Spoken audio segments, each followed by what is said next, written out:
दीपो मित्रांनो, मी किशोर झोटे. पुन्हा एकदा स्वागत आपल्या सर्वांच्या हक्काच्या चला शिकूया तंत्रज्ञ होऊया या यूट्यूब चॅनलवरती.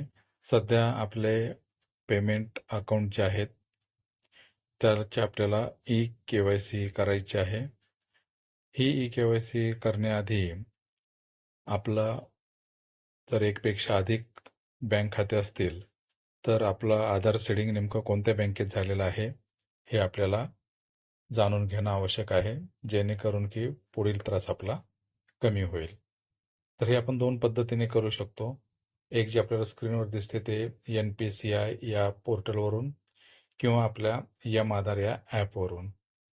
तर आपण पाहणार आहोत की हे NPCI या साईटवरून आपल्याला आपलं आधार जो आहे तो सीडिंग नेमका कोणत्या बँकला झालेला आहे. तर आपल्या लाडक्या क्रोम ब्राउझरकडे आपल्याला वळायचं आहे. याने एवढं जरी टाईप केलं तरी सध्या सर्च खूप होत असल्याने साईट नंबर 1 वरती येत आहे. NPCI यावरती आपल्याला क्लिक करायचं.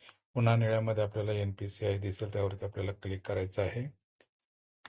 इथे आपल्याला या पद्धतीने त्यांचं होम पेज दिसेल. इथे आपल्याला डाव्या हाताकडे 3 आडव्या रेषा आहेत. त्या 3 आडव्या रेषेवर आपण क्लिक केलं की ते 2 नंबरचं टॅब आहे कस्टमर. या कस्टमरवरती आपल्याला क्लिक करायचं आहे. त्यानंतर 5 नंबरवरती भारत आधार सीडिंग इनेबल BASC कंसामध्ये दिलेलं आहे. या लिंकवरती आपल्याला क्लिक करायचं आहे. इथे थोडा वेळ घेईल. त्यानंतर आपल्यासमोर पेज ओपन होणार आहे. इथे पेज ओपन झाल्यानंतर आता आपल्याला आपलं आधार मॅप स्टेटस चेक करायचं आहे. होम नंतर इथे 3 नंबरची जी टॅब आहे त्यावरती आपल्याला क्लिक करायचं आहे. इथे क्लिक केल्यानंतर इथे जी माहिती विचारलेली आहे ती इथे आपल्याला टाकायची आहे. कॅप्चा टाकायचा आहे. चेक स्टेटसवरती क्लिक करायचं आहे. चेक स्टेटसवरती क्लिक केल्यानंतर OTP येईल. तो OTP आपल्याला टाकून घ्यायचा आहे. OTP टाकल्यानंतर आपल्याला कन्फर्म या बटनावरती क्लिक करायचं आहे. इथे कन्फर्मवर क्लिक केल्यानंतर थोडा वेळ इथे आपला जाईल.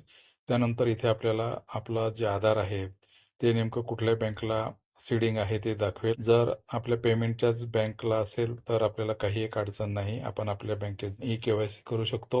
जर दुसऱ्या बँकला आपलं आधार कार्ड सीडिंग झालेलं असेल तर ते आपण याच पोर्टलवरून कशा पद्धतीने आपल्या पेमेंटच्या बँकला सीडिंग करू शकतो हे पाहणार आहोत.